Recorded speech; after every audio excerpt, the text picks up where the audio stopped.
മുസ്ലിമായ സ്ത്രീയോ പുരുഷനോ ട്രാൻസ്ജെൻഡർ ആയി കഴിഞ്ഞാൽ ഇസ്ലാമിലെ വിധി എന്ത് എന്നുള്ളതാണ്. അപ്പോൾ എനിക്ക് ഇനിയുള്ള ട്രാൻസ് കുട്ടികളോട് പറയുന്നത്, പലപ്പോഴും പല ആൾക്കാരും വീട്ടിലും കുടുംബത്തിലൊക്കെ അവർ ഒതുങ്ങി നിൽക്കുന്നത് ചിലപ്പോൾ ഈ പടച്ചിറപ്പ് ശപിക്കപ്പെട്ട വർഗത്തിലേക്ക് നീ പോവല്ലേ, അല്ലെങ്കിൽ നിങ്ങളൊക്കെ ശപിക്കപ്പെട്ട വർഗം, അങ്ങനെ ഒരിക്കലും ഒരു കിതാബിലും പറയുന്നില്ല. പടച്ചിറപ്പ് പഠിച്ചിട്ടുണ്ടോ, അത് അള്ളാഹിൻ്റെ ഹലാലായ പടപ്പ് തന്നെയാണ്. പിന്നെ ഇത് നിങ്ങൾ ശപിക്കപ്പെട്ട വർഗ്ഗമാണ്, പെൺവേഷം കെട്ടി നടക്കുന്ന ആൾക്കാർ ശപിക്കപ്പെട്ട വർഗ്ഗമാണെന്നൊക്കെ പറയാറുണ്ട്. ഒരിക്കലും ഞാൻ പഠിച്ച കിതാബിൽ റബ്ബ് പറയുന്നൊരു കാര്യമുണ്ട്, റബ്ബിൻ്റെ ഒരു പടപ്പിനെയും പടച്ച റബ്ബ് ശപിക്കുന്നില്ല. പിന്നെ ഇതൊക്കെ ആൾക്കാർ ഉണ്ടാക്കിയ കാരണം, റസൂല് ശപിക്കപ്പെട്ട വർഗ്ഗമാണ് ഈ ട്രാൻസ്ജെൻഡേഴ്സ്, അല്ലെങ്കിൽ പെൺവേഷം കെട്ടുന്ന ആണുങ്ങളെയും ആൺവേഷം കെട്ടി നടക്കുന്ന പെൺകുട്ടികളും. ഒന്നാമതൊരു വേഷം കെട്ടല്ല എന്നുള്ളത് ആദ്യം മനസ്സിലാക്കണം. പിന്നെ ഒരിക്കലും ഇത് റസൂല് ഒരിക്കലും ഒരാളെ ശപിച്ചിട്ടില്ല.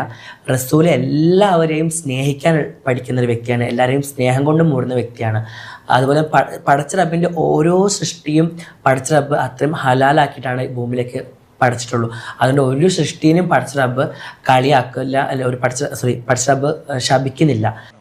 ഒരു സ്ത്രീ പുരുഷനാവലും ഒരു പുരുഷൻ സ്ത്രീയാവലും ഹറാമാണ്. എത്രത്തോളം ഹറാം എന്ന് വെച്ചാൽ ഇസ്ലാമിന്റെ കാഴ്ചപ്പാട് അതൊരു പൈശാചികതയാണ് എന്നുള്ളതാണ്. ലോകത്ത് ശൈത്താന്മാര് മനുഷ്യർക്ക് പരിചയപ്പെടുത്തി കൊടുത്ത ഒരു ഏർപ്പാടാണ് ട്രാൻസ്ജെൻഡറിങ്. വകദാലിക ജഅൽനാ ലികുല്ലി നബിയ്യിൻ അദുവ, എല്ലാ നബിമാർക്കും ഞാൻ ശത്രുക്കളെ നിശ്ചയിച്ചു. ശയാത്തീനൽ ഇൻസി വൽ ജിന്ന്, ജിന്നുകളിൽ നിന്നും മനുഷ്യരിൽ നിന്നുമുള്ള ശത്രുക്കളെ. യൂഹി ബഅദുഹും ഇലാ ബഅദ്, എന്നിട്ട് ഈ ശൈത്താന്മാരും മനുഷ്യന്മാരും കമ്മ്യൂണിക്കേഷൻ ചെയ്യുന്നു. കമ്മ്യൂണിക്കേഷൻ ചെയ്തിട്ട് ആശയവിനിമയം നടത്തിയിട്ട് അവര് ചില സിദ്ധാന്തങ്ങൾ സമൂഹത്തോട് പറയും. സുഖ്റുഫൽ ഖൗൽ, കേൾക്കുമ്പോൾ അതിമനോഹരമായ ക്യാച്ചിങ് സിദ്ധാന്തങ്ങൾ അവർ സമൂഹത്തിന്റെ മുമ്പിൽ പറയും. ഉറൂറ, പക്ഷെ അത് ചതിയാണ് എന്ന് പരിശുദ്ധ ഖുർആൻ. 20-ാം നൂറ്റാണ്ടിലും 21-ാം നൂറ്റാണ്ടിലും മാത്രം, 70 കൊല്ലത്തിന്റെ ഇപ്പുറം മാത്രം മനുഷ്യ സമൂഹം കേട്ട, അതിനു മുമ്പ് ലോകത്തെ ഒരു മനുഷ്യനും കേൾക്കാത്ത സിദ്ധാന്തമാണ് ജെൻഡർ ന്യൂട്രാലിറ്റി എന്ന് പറയുന്ന ആർഗ്യുമെന്റ്. എന്നിട്ട് ന്യൂട്രൽ ജെൻഡർ ഒരു പരിധിയാകുമ്പോൾ ഒന്നുകിൽ ആണിലേക്കും അല്ലെങ്കിൽ പെണ്ണിലേക്കും ട്രാൻസ്ഫർ ചെയ്യുന്ന അതിഭീകരമായ കൃത്യം. ചെറിയ മാനസികമായ ഹോർമോണിന്റെ വ്യതിയാനം കൊണ്ട് ചിലപ്പോൾ ആൺകുട്ടികൾക്ക് ഫീമെയിൽ സിൻഡ്രോങ്ങൾ ഉണ്ടാകും. പെൺകുട്ടികൾക്ക് ഹോർമോൺ വ്യതിയാനം കൊണ്ട് മെയിൽ സിൻഡ്രോംസും ഉണ്ടാകും.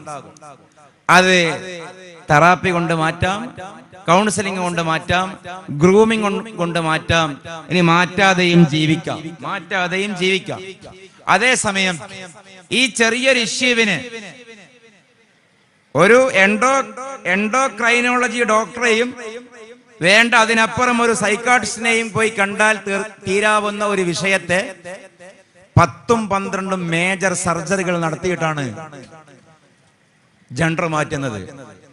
അപ്പൊ അതൊരു ട്രെൻഡായി മനസ്സിലാക്കേണ്ടതാണ്. 10-12 സർജറികൾ ഇന്നത്തെ ഒരു കോസ്റ്റ് വെച്ചാൽ 40-50 ലക്ഷം രൂപ ചെലവ്. എന്നാൽ പൂർണ്ണമായി മാറുമോ? ഒരു പെണ്ണ് ആണായാൽ സമൺ ഉണ്ടാവില്ല എന്ന് പറഞ്ഞാൽ ശുക്ലം ബീജം ഉണ്ടാവുന്നില്ല മീൻസ് ഉണ്ടാവൂല എന്നുള്ളതല്ല. നോർമലി ഇന്നത്തെ ശസ്ത്രക്രിയ നമ്മുടെ നാട്ടിൽ അവിടെ എത്തൂല എന്നൊന്നും പറയുന്നില്ല. ഓക്കെയാണ്, സയന്റിഫിക്കലി നടക്കും തന്നെയാണ്. ഇനി ഒരാൺ സ്ത്രീ ആയാൽ ഗർഭം ധരിക്കാനും നിലവിൽ പറ്റുന്നില്ല, മൂത്രയിക്കാൻ പോലും കഴിയുന്നില്ല എന്നുള്ളതാണ്. അവരൊക്കെ പിന്നീട് വന്നിട്ട് കുമ്പസരിക്കുന്നത്, വേദനിച്ചിട്ട് നിൽക്കാൻ കഴിയുന്നില്ല എന്നുള്ള അർത്ഥത്തിൽ. അപ്പൊ ഒരാവേശത്തിന് ചെയ്തിട്ട് പിന്നെ തിരിച്ചു വരാൻ പറ്റില്ലല്ലോ. ഇത്ര ഗൗരവമുള്ള വിഷയമാണ്. ഒരു പെണ്ണിന്റെ സ്ഥാനം ബ്രസ്റ്റ് കട്ട് ചെയ്യുന്നു, ഏതെങ്കിലും ഒരാളുടെ ഉള്ളിൽ ഈ തോന്നല് വേണ്ട. അതുകൊണ്ടാണ് ഈ സീരിയസ് ആയിട്ട് പറയുന്നത്. ബ്രസ്റ്റ് കട്ട് ചെയ്തിട്ട് ആണിന്റെ ഹോർമോൺ സ്വീകരിക്കുന്നു,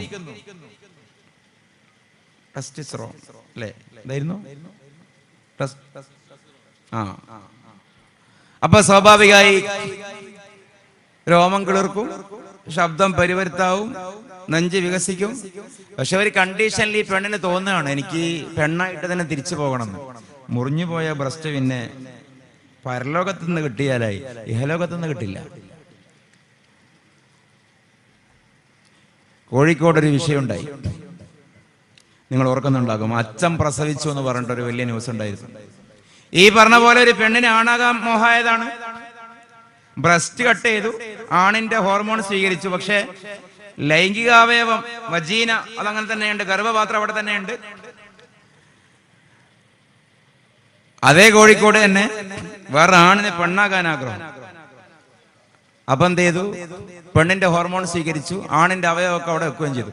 ഇവർ പരസ്പരം ബന്ധപ്പെട്ടു. ഈ ആൾക്ക് ആണാകാൻ ആഗ്രഹിച്ച പെണ്ണിന് ഗർഭമായി, മക്കളായി, പ്രസവിച്ചു. അപ്പൊ ചാനലുകാരൻ ചോദിച്ചു, ഇപ്പൊ എങ്ങനെ ഉണ്ട്?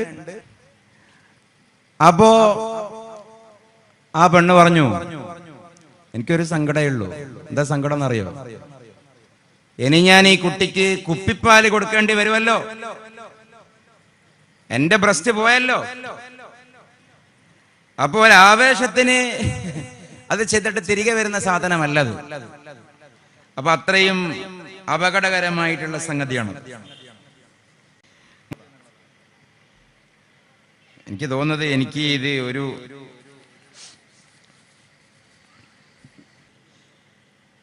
ട്രാൻസ്ജെൻഡർ ആയാൽ എന്ന് പറയുമ്പോൾ അവിടെ പല വിഷയമുണ്ട്.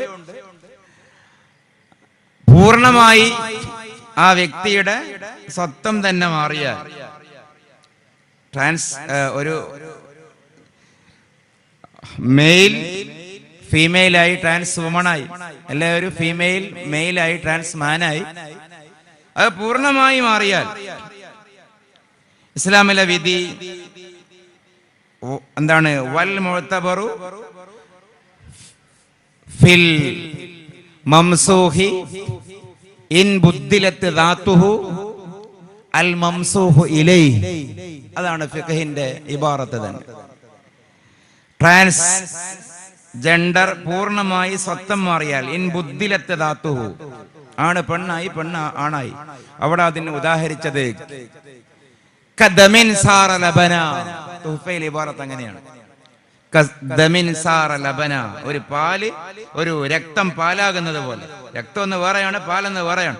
ഇങ്ങനെ രണ്ട് ഐഡന്റിറ്റി ആകുന്ന അത്രയും വ്യത്യാസപ്പെട്ടാൽ അവിടെ പരിഗണനാൽ മംസൂഹ് ഇലൈഹി. ഇതാണ് ഇസ്ലാമിന്റെ നിയമം. അവിടെ ട്രാൻസ്ഫേർഡ് ജെൻഡർ ആണ് പരിഗണന. അപ്പൊ ആണ് പെണ്ണായി മാറിയാൽ പെണ്ണായി കൂട്ടണം, പെണ്ണ് ആണായി മാറിയാൽ ആണായി കൂട്ടണം. ഇത് മാത്രം പറയുമ്പോൾ ഒരു തെറ്റിദ്ധാരണ ഉണ്ടാകും. അതൊരു സ്വാഭാവികമായി നമുക്ക് അംഗീകരിക്കാൻ പറ്റുന്ന പ്രോസസ്സാണോ? അതുകൊണ്ടാണ് ഞാൻ പറഞ്ഞത്, അത് പറയുമ്പോൾ കുറച്ച് പറയേണ്ടി വരും. പക്ഷെ ഇത് മുഴുത്ത ഹറാമാണ്. അവയവദാനം ഇസ്ലാമിൽ റീജനറേറ്റ് ചെയ്യപ്പെടുന്ന അവയവങ്ങൾ ദാനം ചെയ്യാവുന്നതാണ്. കരള് മുറിച്ച് സ്വല്പം ഭാഗം പാർട്ട് കൊടുത്താലും റീജനറേഷൻ രണ്ടാമത് വരും. ബ്ലഡ്, രക്തത്തെ ഇസ്ലാം ഒരു അവയവമായിട്ടാണ് കാണുന്നത്. അല്ലെങ്കിൽ അവയവത്തെ രക്തമായിട്ടും കാണാം, തിരിച്ചും മറിച്ചും കാണാം. ബ്ലഡ് നമ്മൾ ദാനം ചെയ്താലും രണ്ടാമത് ജനറേറ്റ് ചെയ്യപ്പെടുന്നുണ്ട്. അപ്പൊ അത് കൊടുക്കാം. അതേസമയം രണ്ടാമത് കൊടുത്താൽ പുതുതായി ഉൽപ്പാദിപ്പിക്കപ്പെടാത്ത അവയവങ്ങൾ അതിന്റെ ഉടമസ്ഥതാവകാശം അള്ളാഹുവിനായത് കൊണ്ട് കൊടുക്കാൻ പാടില്ല.